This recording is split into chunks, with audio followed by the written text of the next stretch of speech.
Okay, so welcome back.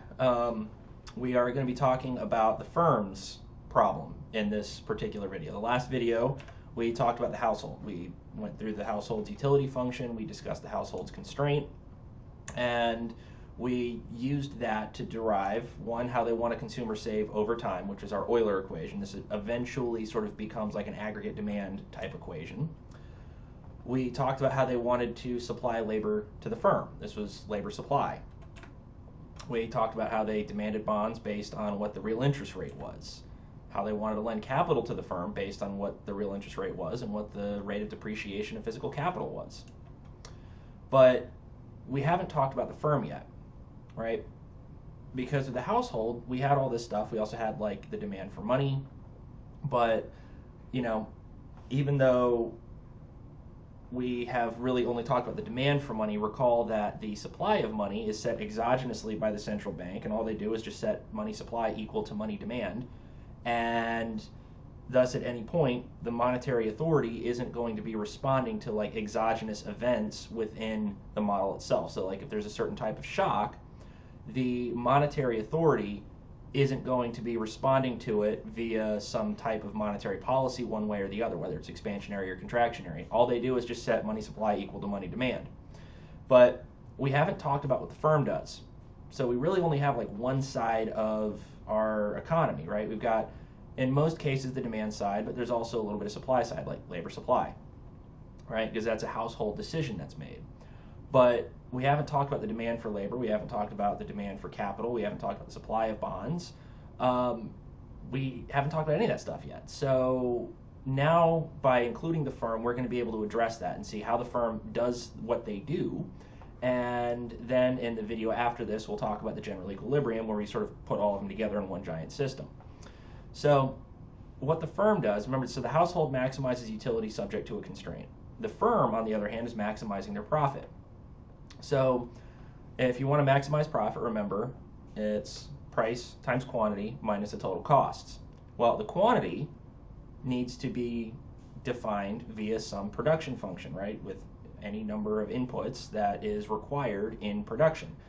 In the RBC model, we have two inputs. We've got capital, which is K, and labor, which is at lowercase l. And based on the rental rate of capital and the going wage rate, they're going to optimize and choose an optimal combination of labor and capital that will maximize their profits, right? So if labor gets relatively more expensive than capital, they'll demand less labor and want to use more capital instead. If capital becomes relatively more expensive than labor, they'll demand less capital and demand more labor instead. So that's kind of what's going to be going on here, right? So it's like this balancing act between labor and capital. Now, just like we assumed with the household, where there was just one representative household because all households were identical, well, all firms are also identical. So in that case, we just assume there is one representative firm, and they all have access to the following production technology, right? It's just a fancy way of saying they all have access, or they all have the same production function. Excuse me. And it's this right here. So I've got output y equals a times kt to the alpha times lt to the 1 minus alpha. Now the exponents, alpha and 1 minus alpha, right? Alpha is capital's share of output, or capital's share of income, right? So you can sort of think of it as like how much capital contributes to output, right? So then 1 minus alpha would be labor's share of output, or labor's share of income, how much labor contributes to the production process. And that alpha and 1 minus alpha play a huge role in determining both what the real interest rate are for alpha and what the real wage rate is, 1 minus alpha. So I went through kt to the alpha, lt to the 1 minus alpha. I haven't talked about A yet. Well, what A is it's a source of technology shocks. So anytime there is like a cool new invention, like I think I talked about this a little bit last time with like the modeling amplifiers and all that, all right? When that stuff gets invented, well, if you're playing guitar and you have to lug around these super heavy tube amplifiers, it get pretty expensive. And if you want a bunch of different sounds, we have to get a bunch of different amps that cost a lot of money and they're really heavy. Or you can just get this cool digital modeling thing that literally captures all of those sounds almost perfectly, and it doesn't even weigh 10 pounds, and it costs maybe what between 1 and 2 amps would cost, and that's about it. So that's pretty awesome. Well, it makes production a lot cheaper and a lot easier. Production is now more efficient. Therefore, if A goes up, we get a technology shock, and it eventually leads to an aggregate supply shock, right? There's two sources of aggregate supply shocks in this model. This is one of them. Watch out, buddy. One of my cats are going to jump on my lap. So anyways, they thus face the costs of capital and labor. So for every unit of capital that they use, they have to pay some rental rate R, right, or the real interest rate. For each hour of labor that they get, well, they have to pay a real wage rate of W. So their costs are just the sum of how much capital they use times the price of capital plus how much labor they use times the price of labor. So this is going to basically derive a demand for capital from the firm and a demand for labor for the firm. Now, recall profit is total revenue minus total cost, right? So total revenue is price times quantity, right? The price level times how much they make. And then total cost is, well, equation 2. So what we do is total revenue is price times output. So it's the price level times how much they make. So the first term that you see in equation 4 is the price level times what's being produced, right? So y is equal to a times k to the alpha times L to the 1 minus alpha. You can see that here in equation 1. So if I just take equation 1, multiply that by the price level, boom, that gives me total revenue. But then I have to subtract out total cost, right? Well, total cost is the rental rate of capital times the amount of capital that's used minus the wage rate times the amount of labor that's used. Now you'll notice here, right, I said earlier, well, there's like the real interest rate and the real wage rate. But here, it's nominal. So you're probably going like, hey, Jeremy, what gives? Well, it's nominal because we haven't adjusted for the price level yet. Because if you see, output's being multiplied by the price level. So it's nominal output that we're looking at, right? You can think of it as like nominal GDP, price times output, right? So you've got nominal GDP minus the costs of production in nominal terms. Once we do the optimization, we'll get everything in real terms, but it's better to do that after the optimization, not before. So right now we're seeing nominal terms, but it will be in real terms relatively soon. Now, if we take some derivatives, we're going to get this for the rental rate of capital. So this is going to be like the demand for capital, right? What's inside the parentheses there, you don't have to do the calculus, although if you know calculus, you're just differentiating with respect to k. So that alpha exponent now becomes a leading coefficient. You subtract 1 from the exponent, and what that tells us is basically how productive an additional unit of capital is for the firm. So if I want to get one more unit of capital, how much more output is that going to produce? Well, that's what's known as the marginal product of capital, right? At the margin, how much more productive is an additional unit of capital? So the marginal product of capital is what's inside those parentheses. If we multiply that by the price level, well, that's going to be equal to the nominal interest rate. And we're going to do the exact same thing for labor. So now I've got the price level times the marginal product of labor, or how productive an additional unit of labor is. So you can think of like, if I have one worker work 1 additional hour, how much more is that going to add to my firm's productivity, right? The firm's production. Well, again, this is the nominal wage rate we're looking at because we have the price times the marginal product of labor. But we want everything in real terms, right? Well, if we do that, we just divide both sides by the price level because we're just adjusting for the price level. So when we do that, well, we just divide both of those first order conditions by the price level.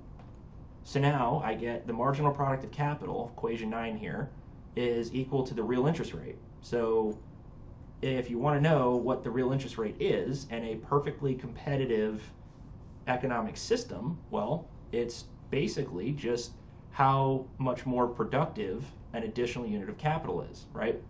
If an additional unit of capital adds, let's say, 1% based on where you're currently producing, if you get one more unit of capital, if that adds 1% or like 1 percentage point of like productivity to what you're making, well, then the real interest rate is 1%, right? On the other hand, if an additional unit of capital is going to be, say, increasing by 5 percentage points, well, then the real interest rate would be 5%. So what determines whether it's high or low? Well, a couple of things. But in this case, what's determining whether it's high or low is how much capital we're currently using, right? The production function is increasing a decreasing rate just like the household's utility was. So with household utility, remember, the more you consumed, utility would always increase, but it wouldn't increase by as much, right?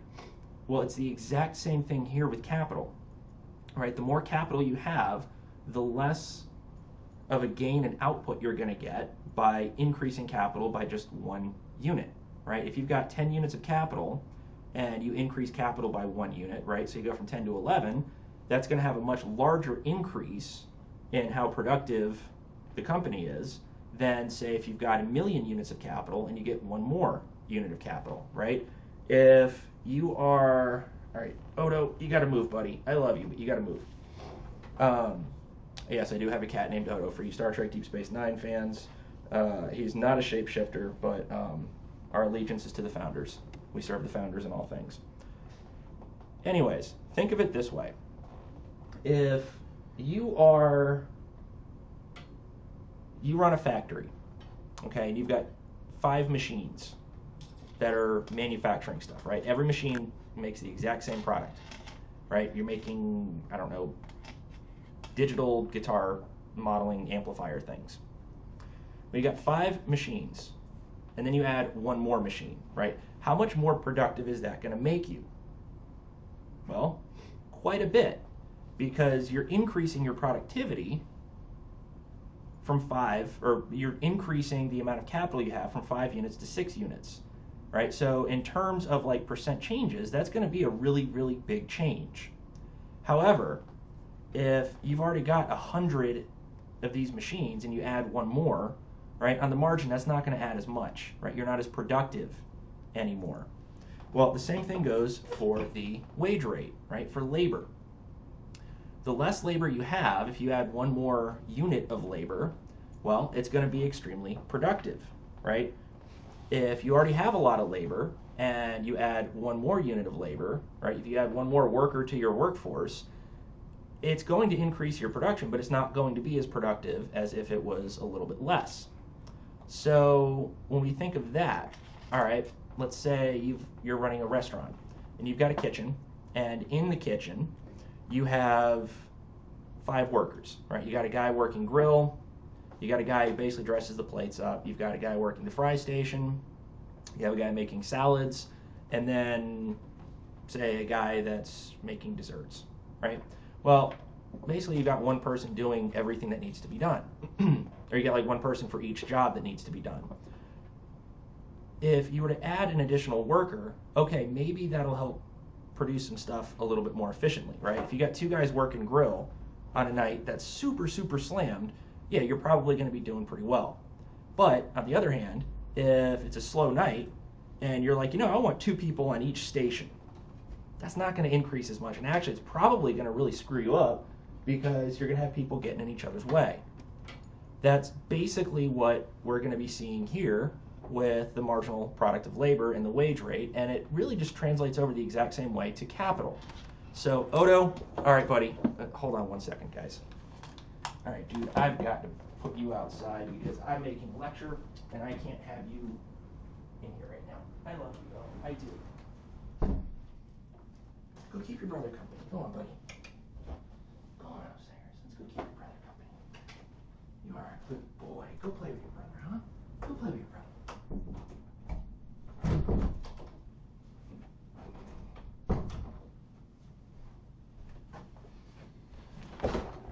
And I am back. My apologies about that. Anyways, so if you add more capital and you add more labor than really what you need, kind of start getting in each other's way. As such, the productivity that's being added is falling because it's not needed as much, right? If you've ever seen that South Park episode with the people from the future that are traveling back in time in order to be able to like find gainful employment, all the rednecks in South Park start going like, oh, they took our jobs, they took our jobs. Well, that's because the labor market's being flooded.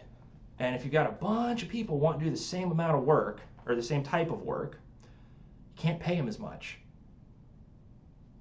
On the other hand, right, if you want to think of, let's say, think of a job that pays extremely well, like computer programming, right? Well, computer programmers, the job pays really well. Why is that? Because the demand for computer programming is extremely high right now. Why is that? Well, obviously, if the wage is really, really, really high, firms need a lot of computer programmers, and they may not have as many as they need. So they're willing to pay a high wage rate to ultimately compensate somebody to come and work for them.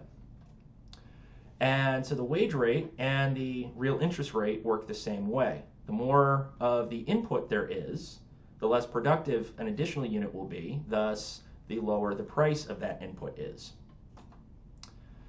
So this tells me that the firm's marginal products of capital and labor are equal to the real interest rate and the real wage rate, respectively. So we've just maximized profit for the firm. It's actually really easy for the firm's end. And this gives us a set of conditions we can use to get an equilibrium in the markets. For example, if we look at this, right, the marginal product of labor equals the real wage rate. Well, what else was the wage rate equal to? Well, labor supply. How much labor the household wanted to supply to the firm. So if the amount of labor the firm needs, right, is basically determined by how much labor they have and how much they're willing to pay for that, right? Firms go, I demand labor at, this rate. I want this much labor at this wage rate. Well, at the same time, households are going, I want to supply this much labor at this wage rate. Well, if we assume that those two wage rates, right, the WT in equation 11 and the WT in equation 12, if we assume those are equal, right, because in an equilibrium they would have to be equal. So if we assume they're equal, then boom, we have an equilibrium in labor markets, right? Equation 11 gives me labor demand. Equation 12 gives me labor supply. When labor demand equals labor supply, we have an equilibrium, right? So we have an equilibrium condition in our labor markets. Boom, this right here, right? Because the wage rate's equal to both labor demand and labor supply. Now, this can also be done for capital. There's something nifty about this with capital that isn't necessarily what the case is with labor. Well, the interest rate's the same for capital and bonds. So there's an indeterminacy here of how the firm finances its projects. This is what's known as the Modigliani-Miller hypothesis, and it states that basically it doesn't matter if the firm finances its projects by issuing debt or by issuing equity, right? So debt would be bonds, right? Because the bonds can either be for the government or for the firm. In this case, bonds for the government and for the firm pay the same rate, same interest rate, right? And at the same time, the value of the firm is unaffected if they issue debt or equity.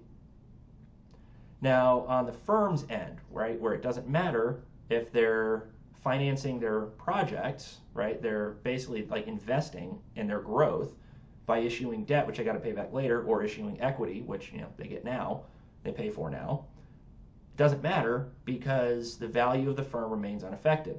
And this holds for a couple of reasons. I'm not going to get into all of them because it's like having to cite off assumptions about theory and stuff like that. You guys don't have to do that, but just know that this holds. Now, yeah, so the value of the firm is unaffected either way. Okay, cool. So what's government doing? Well, basically they're doing exactly what they do in real life. Nothing. Ha ha ha ha. He's pissed. Sorry, Bernie. But seriously, they don't do anything in this model. Everything they do is exogenous, just like what the monetary authority does.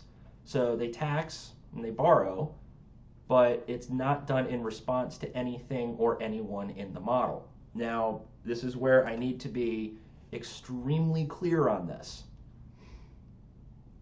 They do tax and they do borrow and they do pay back what they borrow, right? And they finance these projects based on tax dollars and from what they borrow. So it's not to say the government doesn't exist, and it's not to say the government doesn't have its own like revenue funding projects that they're working on. They don't do anything that's counter-cyclical, because this model is designed to look at how business cycles fluctuate and what the causes of business cycles are. So if the firm, or not, sorry, the government, I don't know why I said the firm, if the government isn't doing anything to affect the business cycle, it doesn't mean they're not doing anything. It just means that they're not doing anything to try to influence what's happening in the business cycle itself. There's a big difference between those two. So the government does exist, and the government does play a role when it comes to like everyday activity within the model. They just don't do anything. Like if we go into a recession, they wouldn't do anything like, say, you know, the stimmies that they gave out, right? As of March 26, 2021, the stimmies were like $1,400 a piece, and a little bit more if you had like children and stuff like that. It's not to say, so while they're not doing any sort of stimulus type projects, that isn't to say that they're not funding like, you know, stuff for Social Security, that they're not funding a military, right? There's that stuff that they're still doing. It's just not counter-cyclical. It's just everyday financing stuff, right? So roads, for example, really any type of public good is going to be funded by the government in this model. It's just the way they're spending changes in response to business cycle fluctuations is nil. It doesn't change, because as we will see later on, especially when we look at this graphically, and it'll make a lot more sense when you see the graphs, as we'll see, what happens is if we're already in a perfectly efficient equilibrium, even in a recession, which is a little weird, I'll admit, if we're in a perfectly efficient equilibrium, then the government can't do anything to improve the equilibrium. It's the best it can possibly be. And there's also something known as Ricardian equivalence that holds here. And Ricardian equivalence is pretty similar actually to the Modigliani-Miller hypothesis. They're not super, I mean, they're actually pretty different, but the idea is sort of the same, only in this case it's the timing of government expenditures. Think of it like this. So the government wants to fund a project, right? The slideshow is saying they want to build a bridge. So we're going to assume the government wants to build a bridge. Now if they want to build a bridge, they've got to pay for it via one of two ways. They can borrow, right? They can issue bonds, in which case they got to pay it back, right? They don't have to pay it back today. They'll pay it back tomorrow, next month, next year, you know, whatever the yield of the bond, or not the yield, sorry, the maturity of the bond is, right? Whatever the maturity is, it's how long they have to pay it back. So they can either borrow the money today, but when they pay it back, they've got to tax more in order to be able to afford that, right? Because the government doesn't produce anything. I'm not saying that like, you know, is like some crazy Peter Schiff type libertarian that's like, oh, you know, the government doesn't make anything, the government sucks.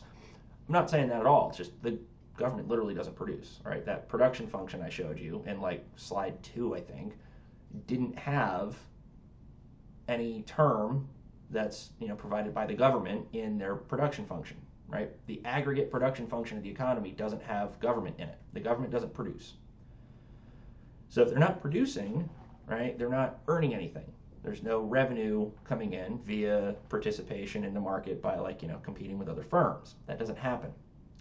So what are they doing instead? Well, they've got to get revenue somehow, and they tax you.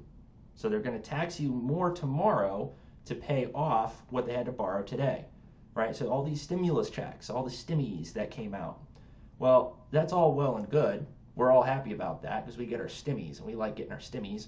But the problem is, if you get a $1,400 stimulus check today, that means over the next some future length of time, you have to pay back that $1,400, right? You don't just get $1,400 at no cost.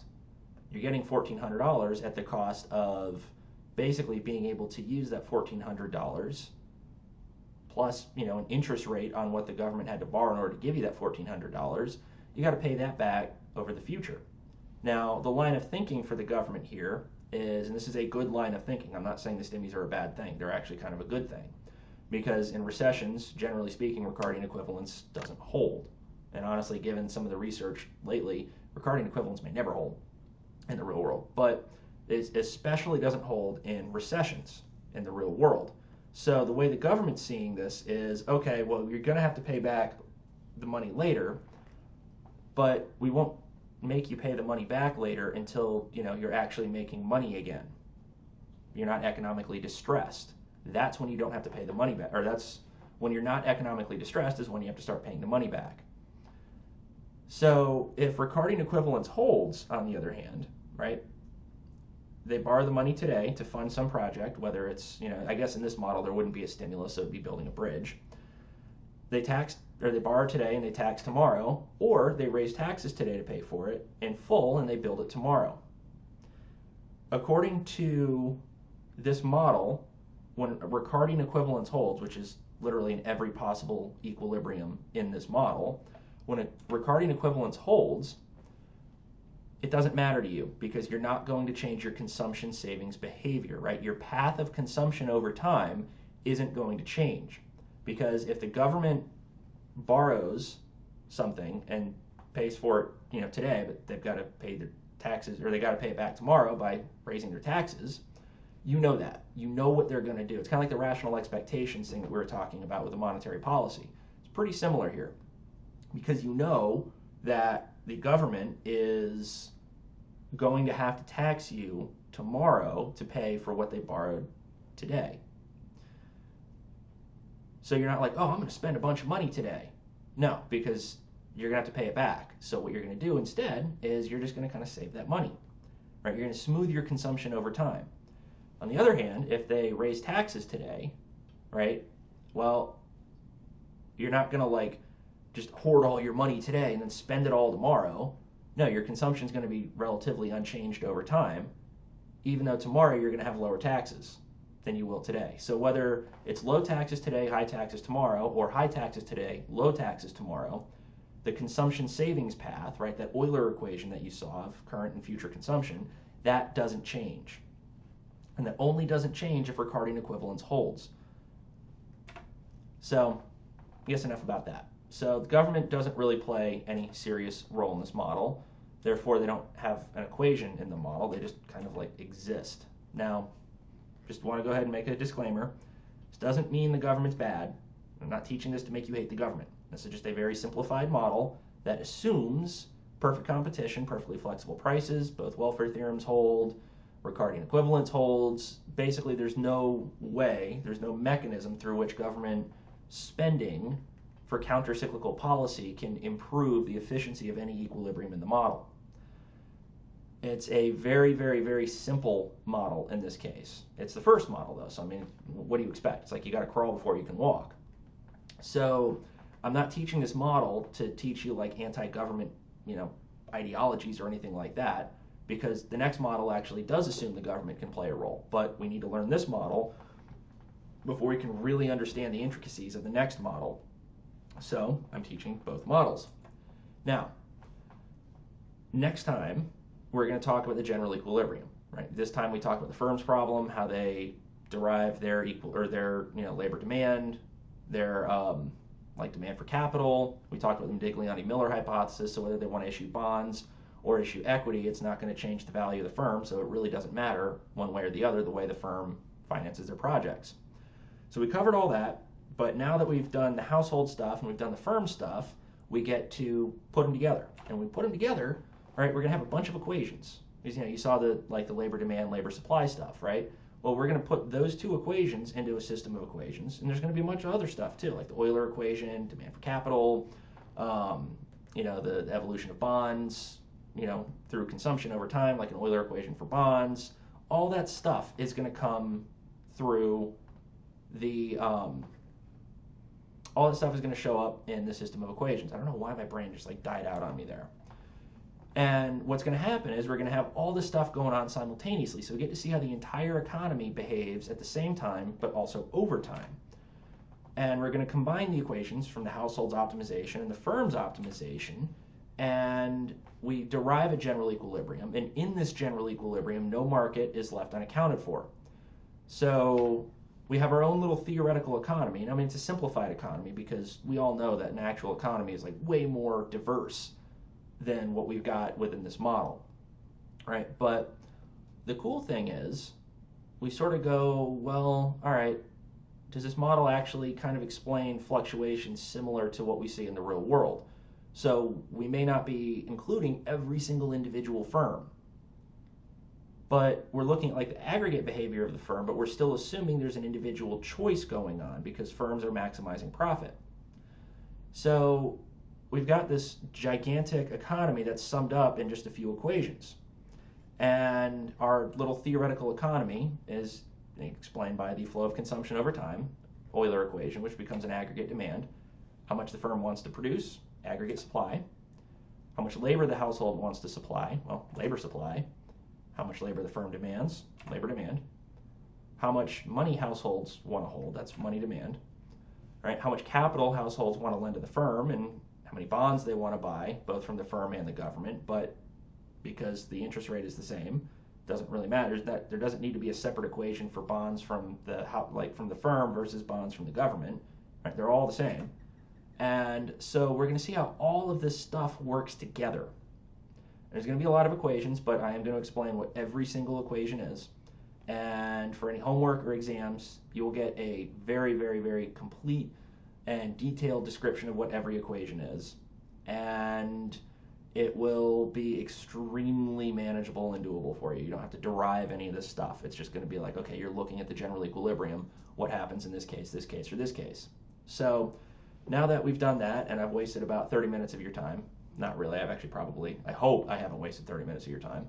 But now that we've done that, this is going to conclude this lecture, and stay tuned for the next lecture because that's going to have even more cool stuff. So until then, enjoy however much time there is between when you finish this video and when you start the next.